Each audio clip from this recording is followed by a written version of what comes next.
Save Me by M.O.B King. Welcome to Up Close.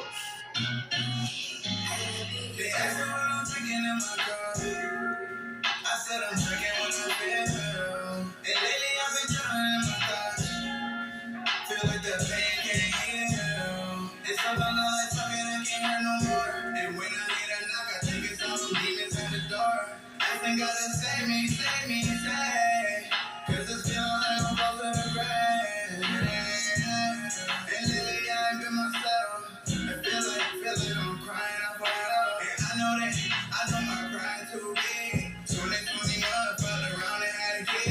And mentally when you hit this, promise you my everything. I couldn't even tell my baby she was on her deathbed. And every time I talk about it, I get tears in my eyes. I put my problems to the left because I know it ain't right. I think I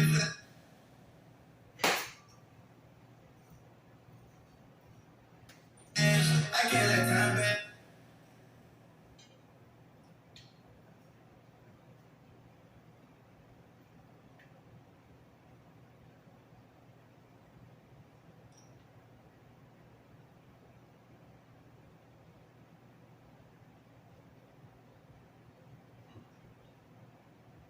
Test.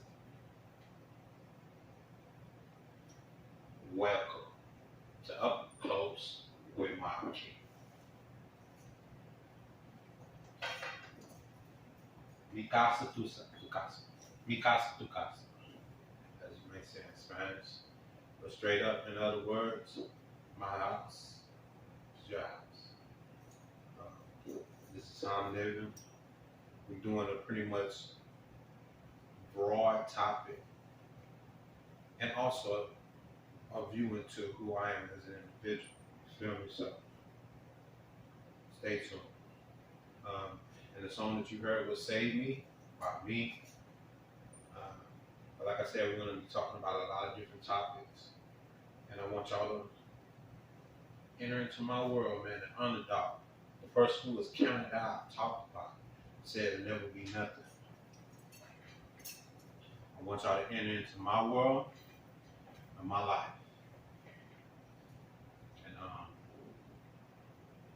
And see it from my eyes, from my mind, how I think about it, how I thought at that time. We're going to start out again with introduction. I'm M.O.B King, and this is Up Close with M.O.B King.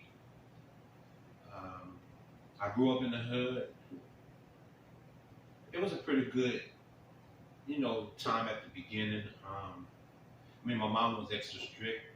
She did a lot of different things that pretty much just got on my nerves, as long as I can remember, because she was very strict, and we practically got a whooping if we didn't even put the chair back right in the dining table. So it was just crazy. She was always yelling and screaming, but she was always clean and she was always fresh.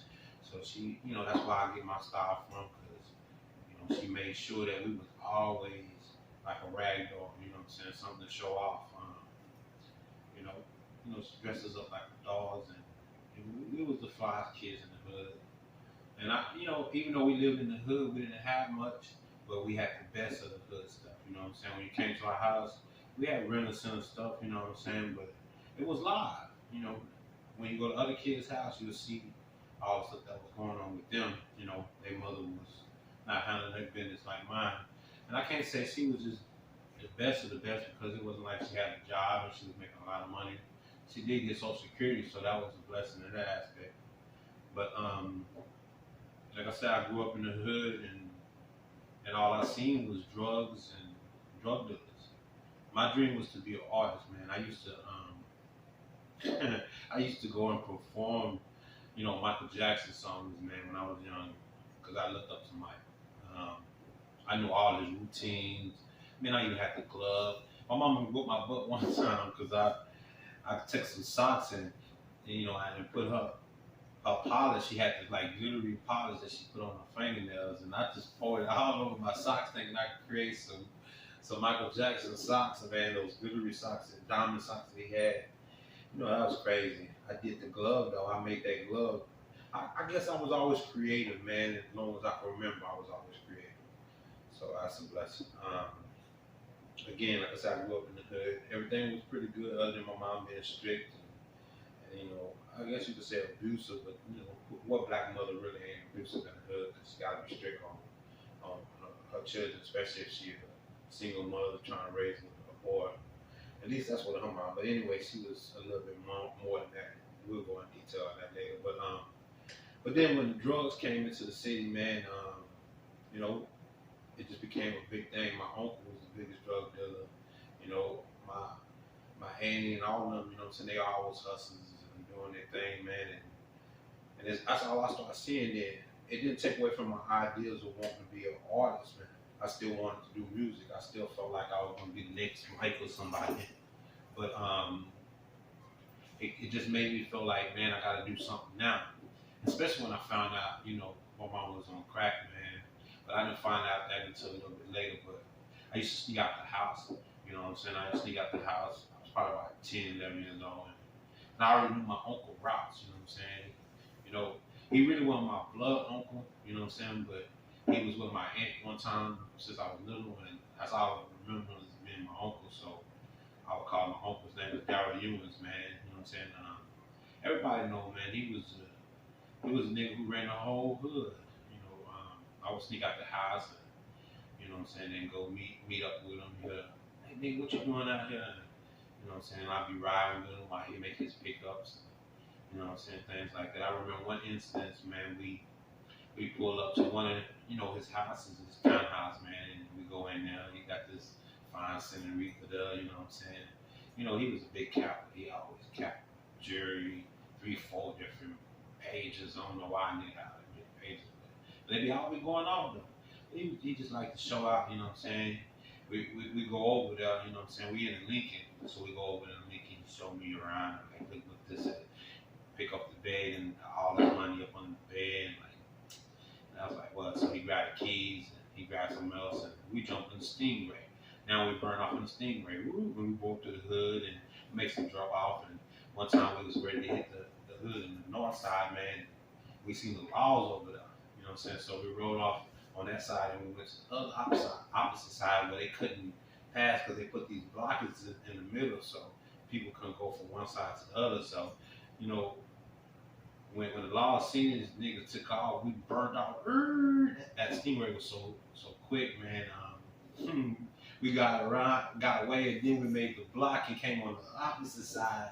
And while they was on the other side looking and just did a donut, just showing off for them. But we didn't get caught that night. I remember that. But anyway, that's the type of lifestyle I lived growing up. You know what I'm saying? Just seeing niggas getting money, seeing niggas doing what they did, and my whole goal was to be that nigga, man. I knew I wanted to do this music, but I gotta do something now. Especially when I found out my mom was on dope. I had no choice but to do something then. Like nothing at all.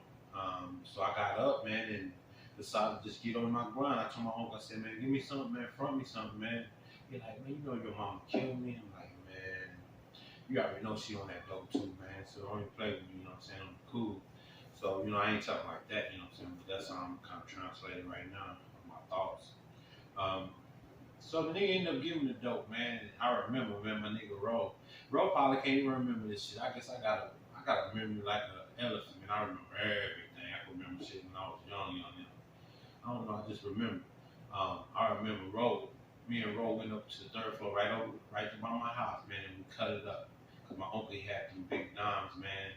And everybody would buy dimes from him and flip them, you know what I'm saying? And so we cut them up, man. We cut them up and we gonna make, 2 dimes, you know what I'm saying? And, if we could get them off for 20, we make even more money. So not only what he was fronting me, I was still making a lot of money because I'm gonna flip that too. So I remember that. So I started grinding and all that. So that was my introduction to grinding, man. I was around about 12 years old, man, 11 and a half, 12 years old.